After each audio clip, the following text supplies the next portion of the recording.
Hey sis, what's going on? This is Maya Lynn, founder of Womb Women on Minority Businesses. And guess what? It is day 16 of my 31 live days of December. I need to adjust my camera. I didn't do any prep. How about that? Like I'm just like I'm a wing and jumping on here. I don't even have everything centered. My screen was crazy. Hope you are having a great Thursday. Today's Thursday. Is it Thursday? Yes. I hope you're having a great Thursday. Feeling slightly under the weather, but we push on as entrepreneurs. So if you're watching this live, give a sister a hello, a shout out. Hey sis, hey queen, what's going on? Hotep, whatever, right? Give me a hello.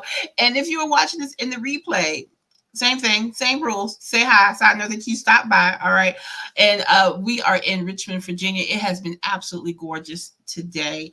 And so I am ending my evening, slowing down my evening. I'm not quite ending it, but definitely slowing down my evening.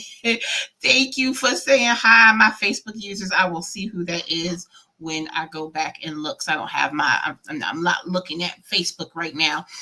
But we are, heading now, what? Less than 9 days from Christmas, 10 days from Kwanzaa, and very close to the end of the year. And so hopefully you are pushing on and just moving through what you need to get through for this end of the year. And I said today I was going to talk about my greatest challenge as an entrepreneur because I put this in a group. Actually, I'm going to go to Facebook. All right, hold on. I'm going to go to Facebook real quick. I'm going to look at what we have here. I put this in our networking group, and we have this amazing, awesome, free Facebook group called the Womb Network. Y'all can hear Roxy in the background. She always, every time. But we have this free networking group called our free Facebook group called the Womb Network. Hey, girl, look. Can you just wait a second? Sit down, relax. I'm coming. She sat down. And so today I posted, what's your greatest challenge as an entrepreneur? Because, sometimes, y'all hear her? Sometimes, Roxy, wait, puppies. Sometimes we act like this is clearly my greatest challenge right now. But we act like with social media, everything is just fine and dandy, and we have the perfect headshots and everything's going great. We're doing all of our TikTok dances.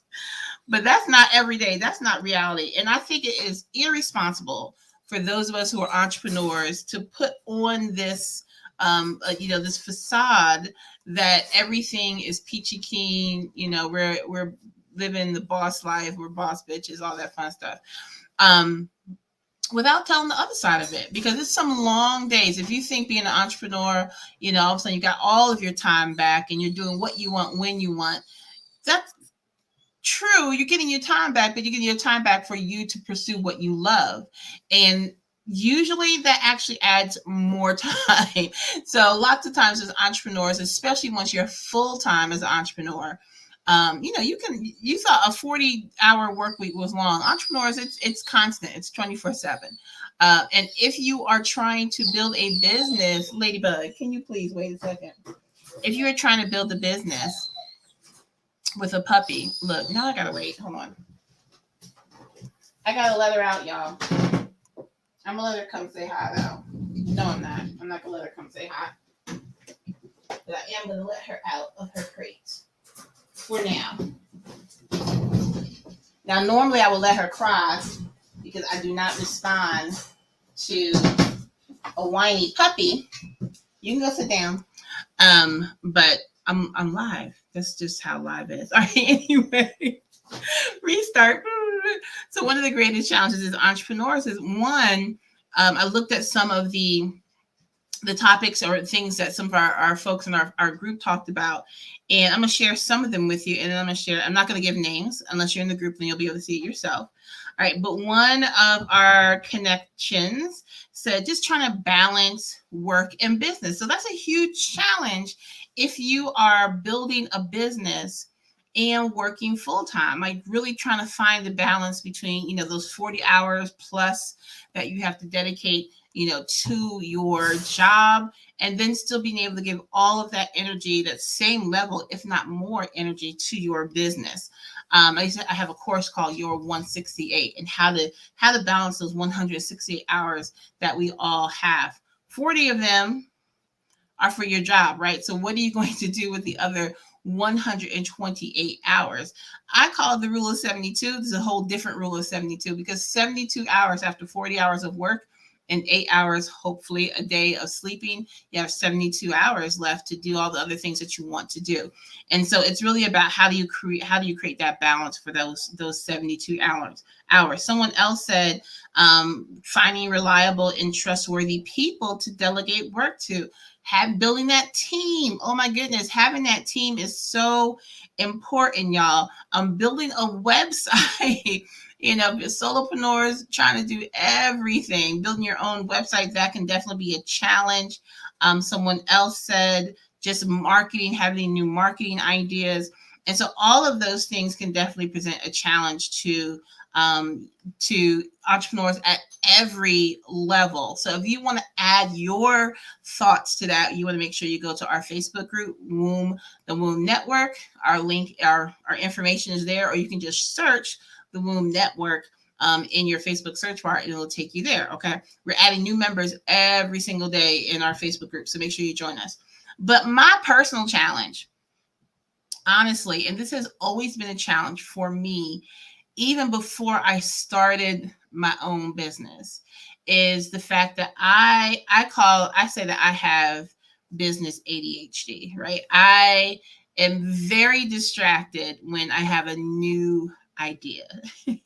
So much so that I have so many business ideas that are completely written out, like one-page business plans, logos, mottos, mission statements, target audience, all of those things. And so I would fall prey to, especially at the beginning, I would fall prey to thinking that I had to try all of them. Like, oh, I can do this, I can do this. And so you just start adding, you keep adding to the things that you want to do. And then what ends up happening is you're not really giving all of the energy that you need to give to the idea that you either started with, or the idea that you should really be focused on. And so we end up with all these businesses. And I'm guilty. I'm not even, I can't even wag a finger at anybody, because I'm just as guilty, where I, had 4 or 5 different things going on at the same time. But think about all of the energy that you put in at your job, right? Think about the 40 hours a week that you put in at your job, or 30 hours, or 50 hours, however much time you put in at your job. Think about how much energy that takes. And understand that running a business requires that same level of energy, if not more, for one business. And so when you start to split yourself in a whole bunch of different ways while you're building, it is very difficult to find the level of success that you're looking for if you're trying to build 3 and 4 businesses at a time. And I was completely, that was just really a challenge for me when I got started, because I had so many ideas, and I wanted to be able to do so many things and help so many people, that I ended up just, wearing myself thin, where I wasn't really successful in any of the things I was trying to do, because I was spreading myself too thin.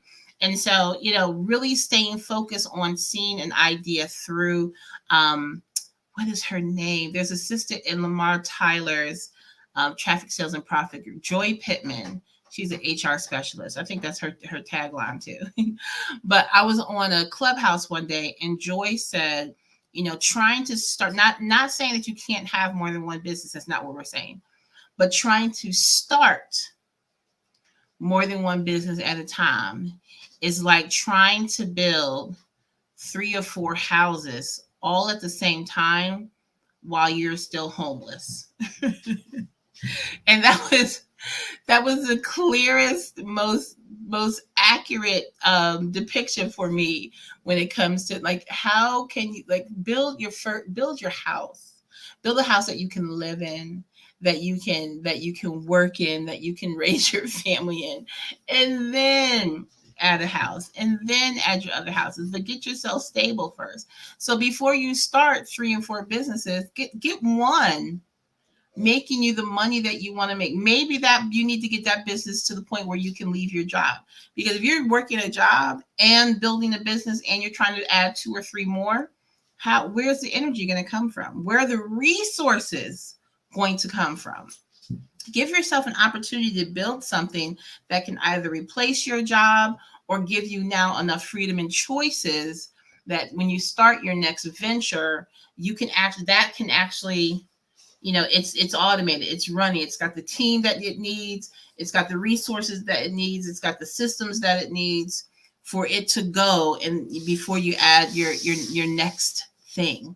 So that's been a challenge for me. And honestly, in 2020 is when I really had to say, okay, what do we need to pull back from? And 2021 is when I said, okay, what do we really need to pull back from? Because I was still doing it. So, we're and I talk to entrepreneurs all the time about, how many businesses are you trying to run, especially when I was working with startups. They might have all these ideas. Okay, let's pick one to start with. And sometimes they would listen and sometimes they wouldn't. And, that's okay. And is it possible for someone to start more than one business at a time? Absolutely. Right. But you don't have to put yourself in that position. Your idea is still going to be there. I promise. All right. So get this baby of yours nice and healthy and grown before you add this other one. Don't be like me and have twins, right? Just one baby at a time. So we'd love to have you a part of the conversation. Make sure that you join our Facebook group, the Womb Network. And of course, we'd love to have you a part of the tribe. We have our tribe circles that will be launching in January. And we are going to be coming to as many cities as we can. So if you're in an area and you do not have a circle of support, you do not have a sisterhood of support in your city that you can be involved in or that you want to be involved in, you want to reach out to me, because we're definitely looking for our folks that will help us plant these cities, these circles in these cities all across the nation. All right. In the meantime, be blessed, be a blessing, and don't forget, there's nothing more powerful than the Council of Women. So grab your sister and go get this ish done so we can grow and glow together. I'll see y'all tomorrow on day 17. Bye.